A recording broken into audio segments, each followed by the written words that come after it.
Hi guys, I'm Kenya and welcome back to my YouTube channel.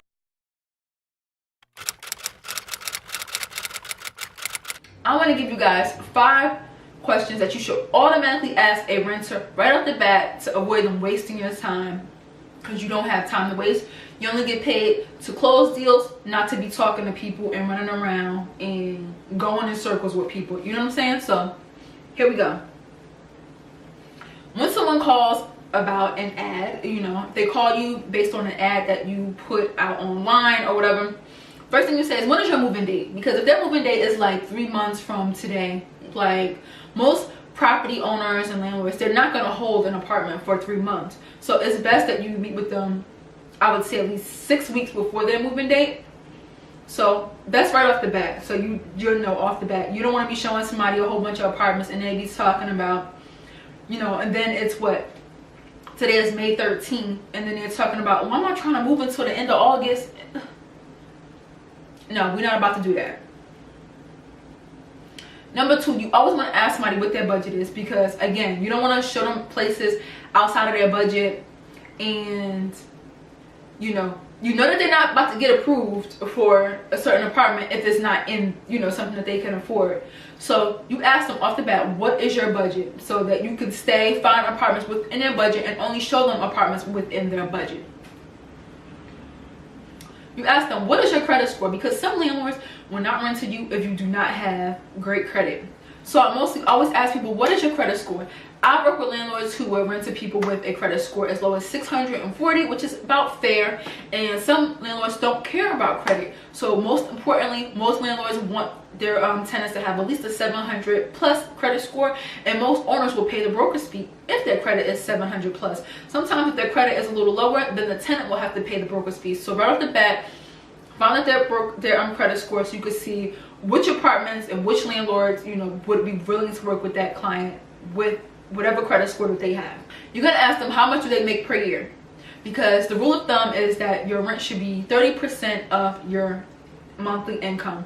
So if they make $6,000 a month and they are trying to rent an apartment for $1,500, of course they would qualify, because that is 3 times their rent. And technically they will be paying less than 30% of their rent.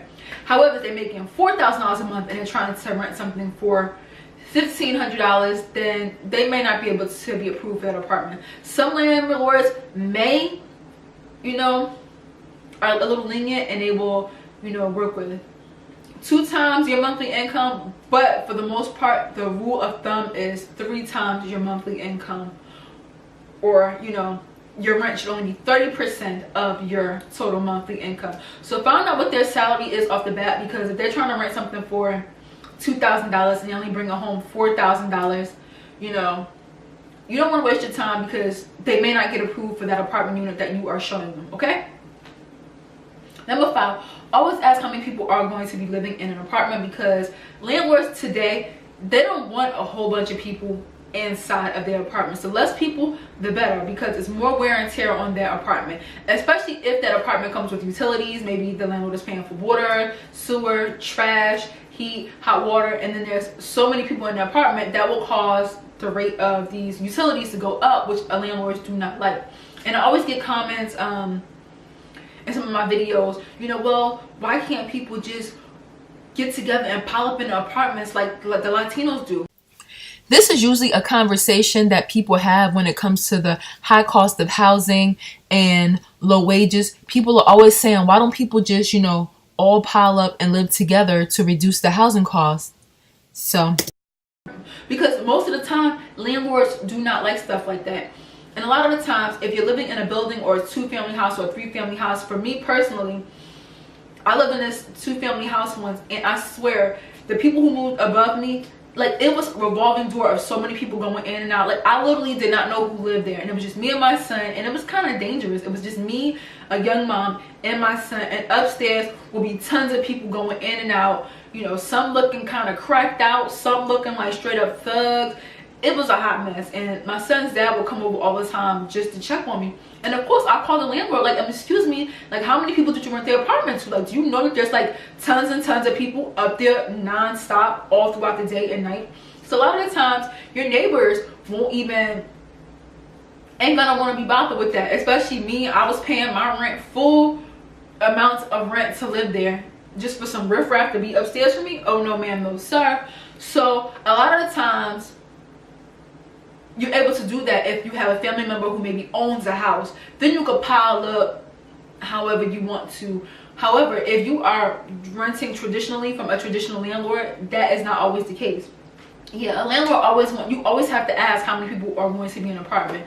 Also, because in New Jersey, I'm not sure about any other state, but the rule of thumb is there only could be 2 adults per bedroom and a child 3 years old and under. 2 adults per bedroom plus a child 3 and under. So if you have a 2-bedroom and there are like 5 adults, it's like, no, that's too many, you know. So you have to keep that in mind when you are renting out apartments, because a lot of landlords do go by that rule of thumb, and they will see all the names on the application and be like, nope, denied or whatever. So make sure you get that information so that you don't waste any of your time trying to find people in apartments. Because like I said before I started this video, you only get paid to close those deals, not to be talking to people and having unnecessary conversations, going around in circles, showing them places that they're not going to be approved and things of that nature. So I hope that this helped you guys out. If you are like a new rental agent and you are just wondering, like, you know, what do I ask people? Like, you have to screen people and vet them, or you will get burned out quickly. Okay, so I hope that this helps somebody. Hit the subscribe button on your way out to learn more about rentals, and I will see you guys in my next YouTube video. Toodles.